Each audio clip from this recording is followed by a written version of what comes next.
Mga katrops, welcome back ulit kayo sa aking channel Sports React PH at ngayon na ay pag-uusapan natin ang naibalitang ipapalit ng Golden State Warriors kina Rudy Gay at Rodney McGruder. Pag-uusapan na rin nga natin ngayon dito sa ating panibagong video ang balitang posibleng one game lamang nga daw po ang suspension ni Justin Brownlee sa PBA.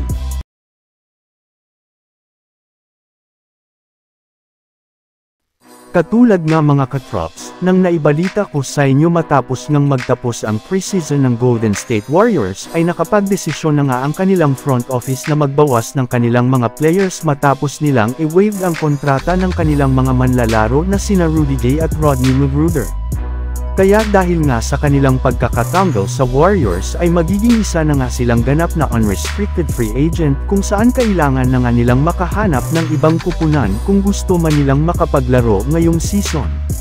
At kasabay rin nga ng ginawang ito ng Warriors ay magkakaroon na nga silang muli ng dalawang bakanteng pwesto sa kanilang kasalukuyang lineup kung saan gagamitin nga daw po ito ng kanilang team upang makakuha sila ng mas magagaling na player either sa buy market o di kaya'y sa kanilang mga gagawing in-season trade.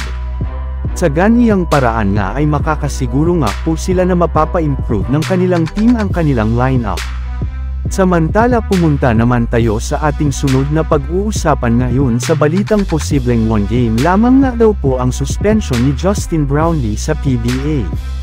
Ayun nga sa ibinulgar na balita ng presidente ng Philippine Olympic Committee, sinisigurado nga daw po niya na papatawan nga daw po nila ng suspension si Justin Brownlee sadyang hinihintay lamang nila ang desisyon ng FIBA.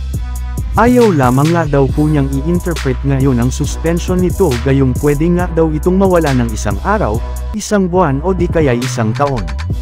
Siyempre kung siya nga daw po ang tatanungin ay mas mabuti nga daw po na maikli lamang ang ipapataw na suspension kay Brownlee upang sa ganon ay makapaglaro pa ito sa PBA. Yes, gusto pa rin nga nito maglaro si Brownlee sa PBA kahit anuman ang maging desisyon ng FIBA. Nakikisimpatya rin naman nga ang mga ito sa ating mga kababayan gayong napakalaki rin naman nga ang naitulong nito sa ating bansa. Kaya gagawin nga nila ang lahat ng kanilang makakaya upang mapaikli kahit papano ang suspension at araw ng pagkawala ni Brownlee upang sa ganun ay makabalik siya at makapaglaro siyang muli sa PBA especially sa Barangay Ginebra. So yun lang nga mga katrops ang handog ko sa inyong storya ngayong araw. Sana nag-enjoy kayo. Please like and subscribe my YouTube channel Sports React PH para sa iba pang storya at update patungkol sa NBA. Kita-kits muli sa ating susunod na video.